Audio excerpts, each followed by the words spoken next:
Bienvenue à cette émission Appel de l'Aurore. Je vous présente un cadeau cette semaine. J'ai invité pour vous Richard Grenier. Richard, je t'aurais présenté comme un jeune, mais au fait, quel âge as-tu? C'est une bonne première question, ça, pour commencer une entrevue. J'ai mieux aimé la partie cadeau que la partie quel âge as-tu, mais c'est correct. Je vais avoir bientôt 48 ans. J'en ai l'air peut-être de 30. Quand je vais en avoir 80, je vais en paraître 60. Fait que ça va être un cadeau encore plus agréable aussi. Parce que j'allais dire que les gens de ta génération, de ton âge, sont plutôt rares en Église. Mais disons que 48 ans, il y en a encore. Richard, je t'ai invité parce que je te connais depuis longtemps. Tu as été un jeune volontaire dans le cadre du projet des jeunes volontaires au Pérou dans les années de... Je suis parti en 96. En 96. Je suis parti en 96 pour l'aventure en Amazonie pour 6 mois avec le désert, à l'époque où il y avait une collaboration avec le CECI. Et puis, c'est drôle parce que j'étais à la fin de mon parcours du cégep. Je savais pas trop qu'est-ce que je voulais faire dans la vie.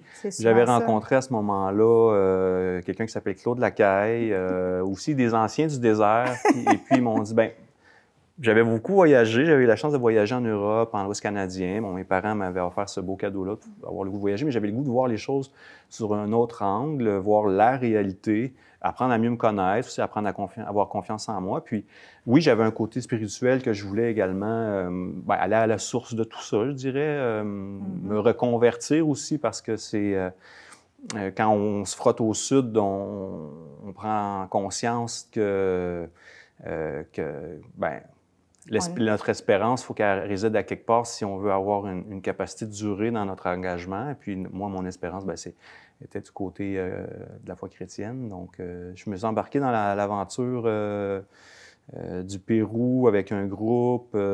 J'ai vécu là une conversion importante, je dirais. Il y a le Richard de avant, mon expérience au Pérou, le Richard après. Et puis, une conviction que le sens de ma vie était pour... je dirais, s'orienter en fonction de ce que j'avais vécu avec les gens. Pas dans une perspective paternaliste, pas dans une perspective de vouloir convertir les gens, mais plutôt dans une perspective d'être avec et puis de m'engager pour que les choses changent. Alors, surtout, le chemin que j'ai pris, moi, c'était au niveau de l'éducation. Ça veut dire que... ça veut dire que suite à cette expérience-là, j'ai décidé de m'inscrire pour devenir enseignant. J'avais découvert l'éducation populaire aussi là-bas, avec Paulo Freire, avec la façon d'être avec les communautés, à partir de la base, apprendre avec les gens, construire un savoir commun ensemble. Et puis aussi l'importance de sensibiliser le Nord à ce qui se passe au Sud, parce que beaucoup de problématiques vécues, subies au Sud qui proviennent de politiques, de comportements, de gestes, de pensées, de mentalités qui sont à changer au Nord. Donc, vraiment... très inspiré aussi par Nelson Mandela qui dit que l'arme la plus puissante pour changer les choses, c'est l'éducation. Donc tout ça, mes 2 parents étaient éducateurs, donc ça l'a un petit peu confirmé que j'avais le goût de m'investir en éducation, faire ma part de ce côté-là. Mais curieusement, pendant et après mon 4 ans de baccalauréat en éducation, j'ai découvert que c'était davantage l'éducation populaire ou l'éducation de façon informelle que dans un cadre formel scolaire. Que j'étais peut-être plus un animateur qu'un enseignant, finalement. Et avec toutes sortes d'autres expériences que j'ai vécues au Honduras, en accompagnement des groupes aussi au Nicaragua, au Salvador, plein d'expériences qui se sont rajoutées.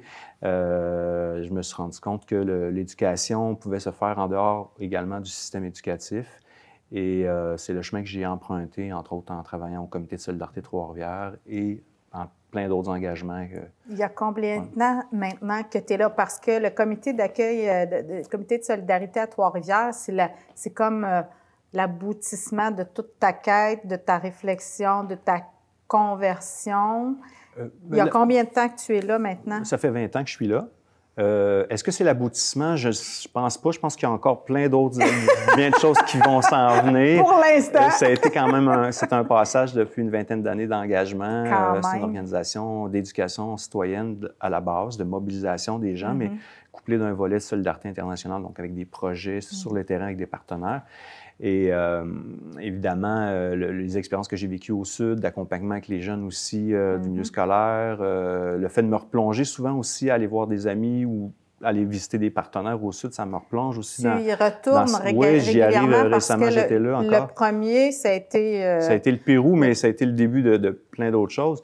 Donc, le comité est un véhicule pour donner des mains aux valeurs, à ce que j'ai vécu au Pérou, au Honduras, au Nicaragua, ailleurs aussi sur la planète, mais également dans mon quartier, également avec mes enfants, également avec des communautés, avec, je veux dire, le changement, l'engagement, c'est pas juste au Sud. Là, d'ailleurs, ça fait tout ce que tu es. C'est une critique que j'ai, mais beaucoup, c'est une mode, on va aller au Sud, mais s'il n'y a pas de changement qui se produit au retour, mais c'est comme une surconsommation, finalement, des voyages, d'aller voir qu'est-ce qui se passe au Sud, alors que le Sud nous évangélise, le Sud nous interpelle à ne pas faire pour eux, mais faire avec eux.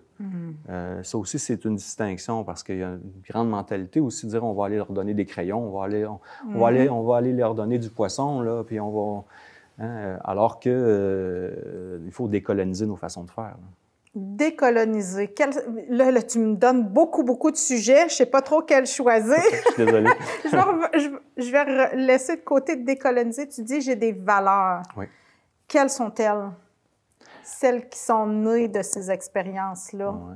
Bien, les valeurs aussi, c'est de mes expériences, mais c'est aussi de ma famille, de l'amoureuse avec laquelle je partage ma vie depuis quelques années.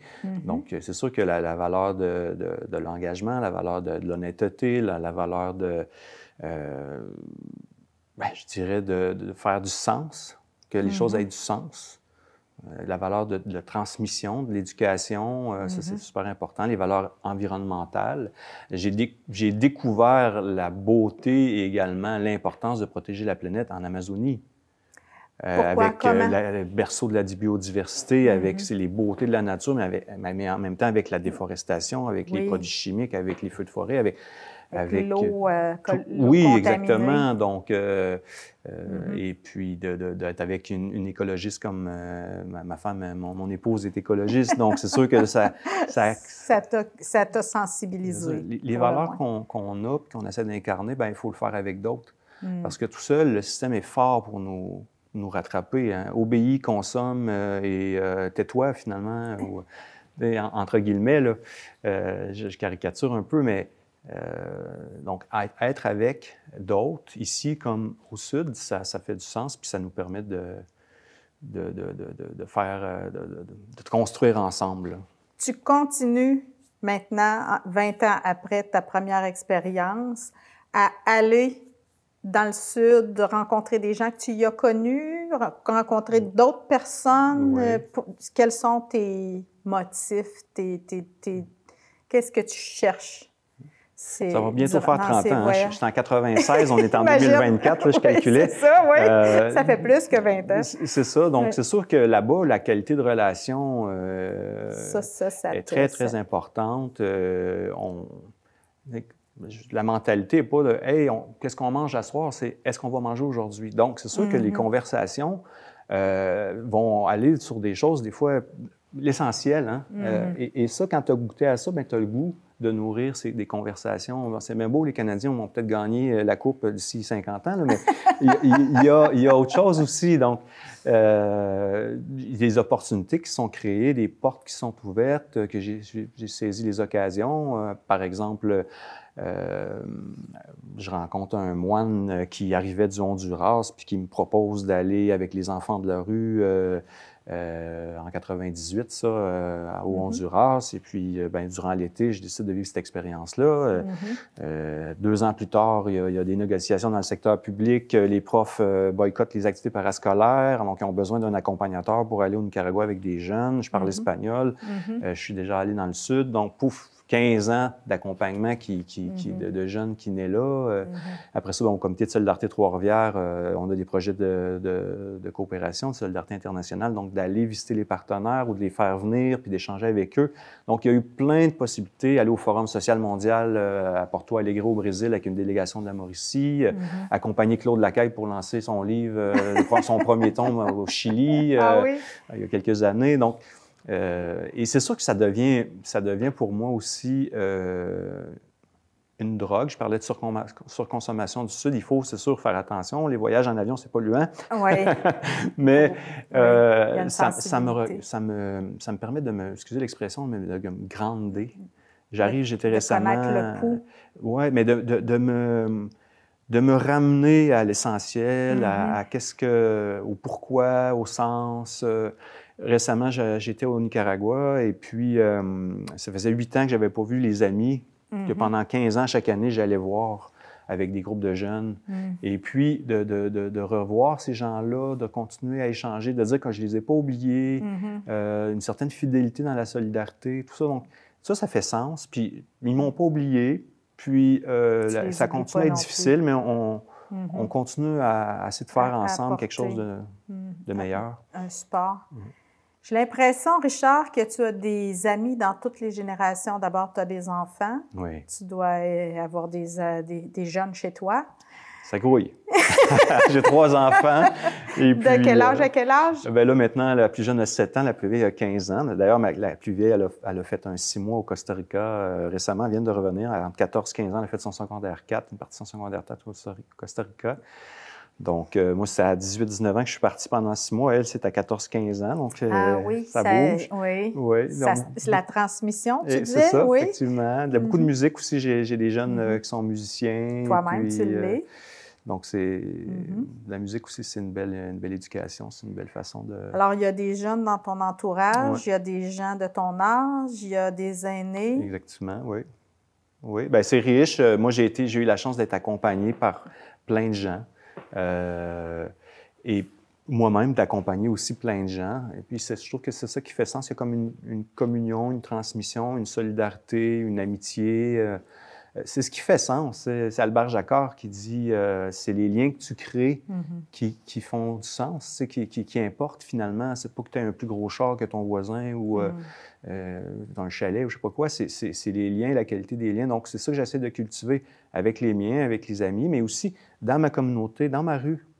Fête de rue, on se passe, les journaux, on a une tondeuse pour 2-3 familles, on organise un qui est malade, on va l'aider, on apporte des repas, on essaie d'être solidaires les uns les autres, on a des rencontres à chaque 2 semaines de petits 5 à 6 pour se reconnecter dans la rue. On fait de la recharge d'herbe à poux, je ne sais pas trop. Vous êtes inventif. Oui, inventif. Prochainement, justement, un petit cinéma à l'extérieur pour partager l'expérience de voyage de quelqu'un. Donc, bref, il y a moyen, je dirais, d'incarner tout ça dans le quotidien, dans une proximité avec les gens. Pas besoin d'aller à l'autre bout du monde. Ça, c'est peut-être important que les gens comprennent. Moi, j'ai eu la chance de faire ça. Ça m'a transformé, ça m'a changé, mais c'est... Qu'est-ce que je fais avec ça après? Ici, j'ai l'impression que tu n'es pas en train de dire que tu es allé porter un savoir, mais que tu es allé chercher un savoir que tu as ramené. C'est très important, ça, oui. Parce que c'est pas commun d'entretenir avec son voisinage une espèce de genre de vie communautaire. De vie communautaire. Oui. C'est très beau. Ça fait du sens pour les personnes aînées. Mes enfants connaissent les aînés. Les aînés, bon, ça bourdonne d'enfants. S'il arrive quelque chose, on peut cogner à toutes les portes. Donc, non, c'est magique, c'est particulier, c'est le fun. Je souhaite aux gens de pouvoir, sans répéter l'exemple tout pour tout, mais de développer des liens avec l'entourage. C'est riche.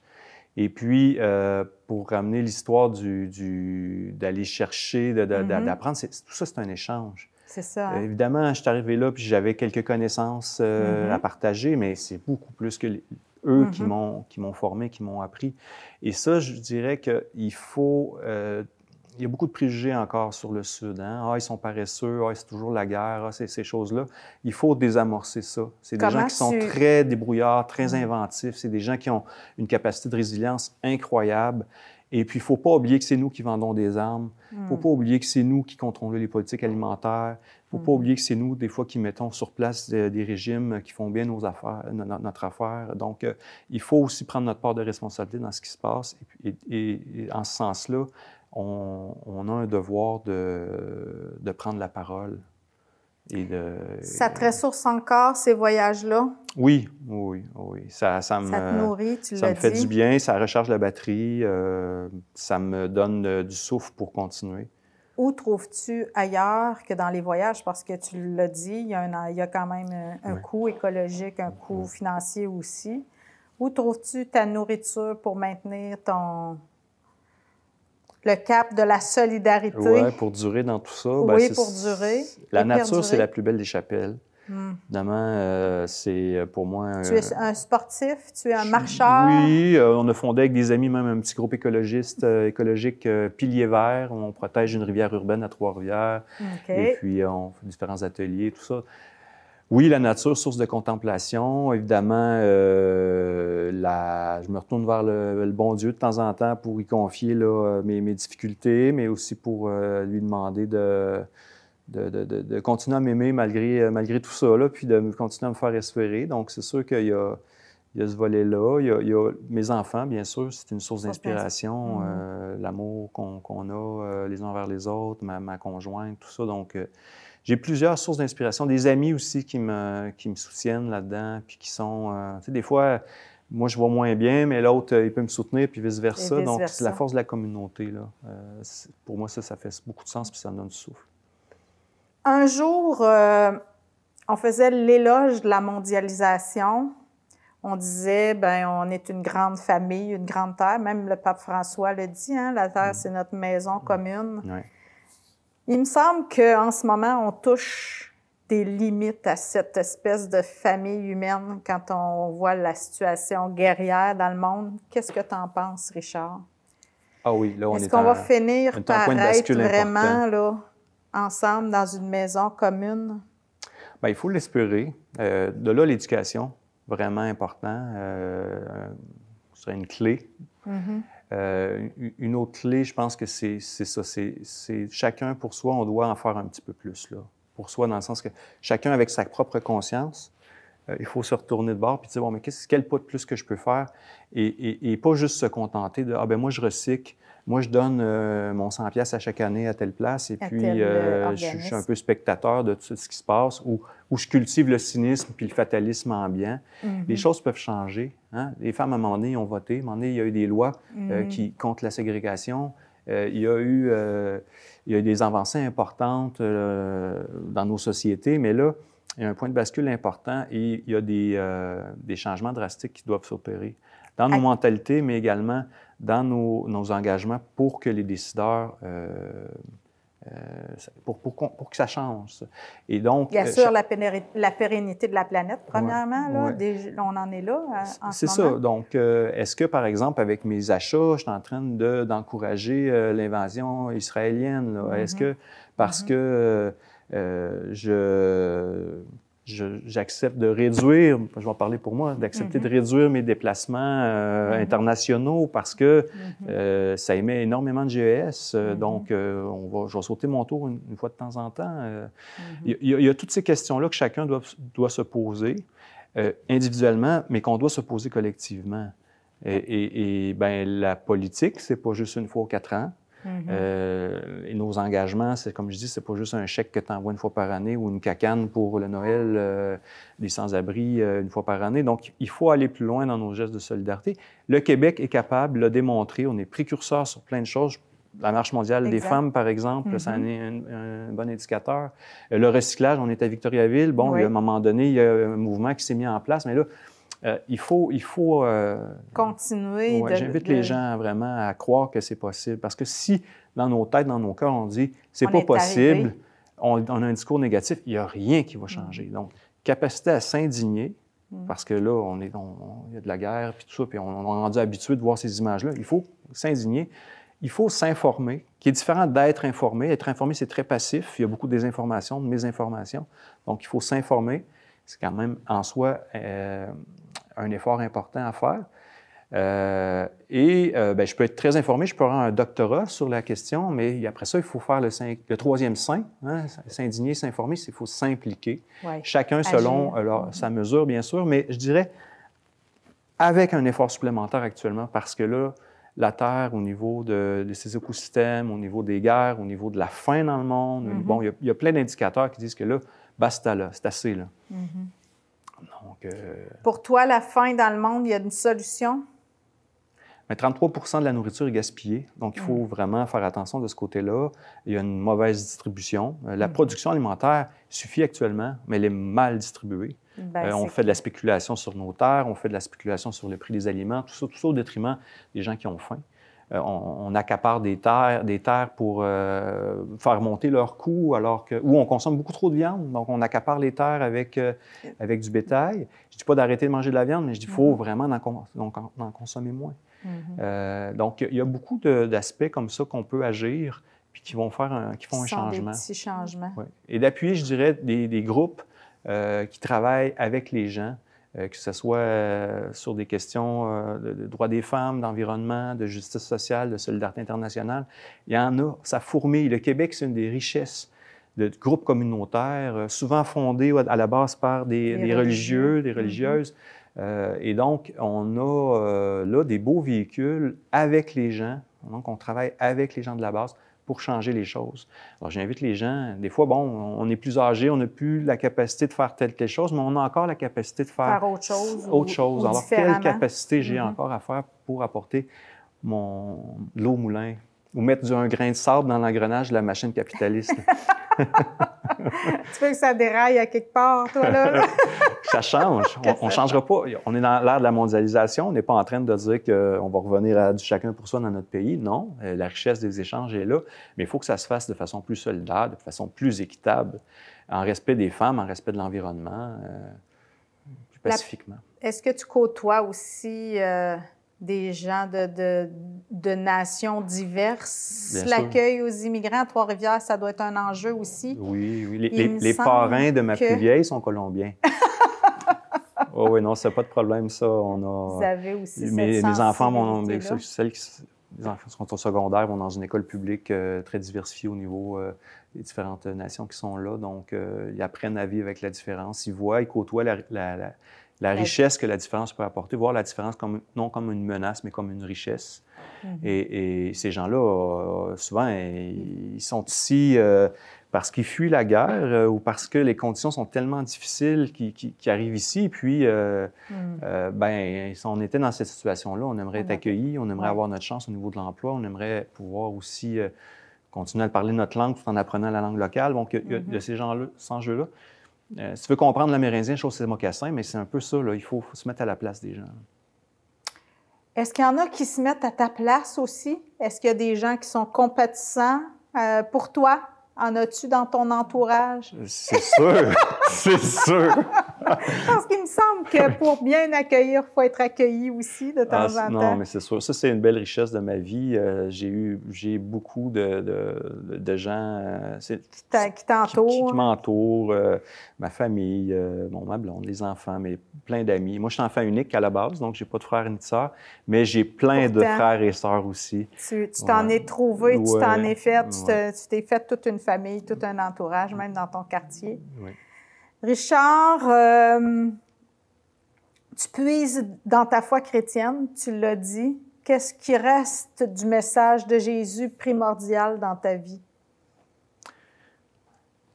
Plein de choses. Le primordial, c'est sûr que c'est un peu classique, là, aimez-vous les uns les autres, là, mais j'ai aussi d'autres paraboles, d'autres phrases là, sur ce que faites ça aux autres, c'est à moi que vous le faites. Aller libérer les malades, guérir les gens, chasser les démons, là, entre guillemets. Donc, il y a ça, mais il y a aussi tout le volet contemplatif de dire, de temps en temps, il faut se retirer. Il faut méditer, il faut prier, il faut se taire, il faut faire silence, il faut contempler. Donc, ça aussi, ça me... quand tu lis les évangiles, il y a tout l'aspect aussi contemplatif. Se retirer à l'écart pour prier. Donc, ça, il ne faut pas l'oublier. Ça t'arrive de prier, de te retirer? Oui, ça m'arrive, c'est sûr.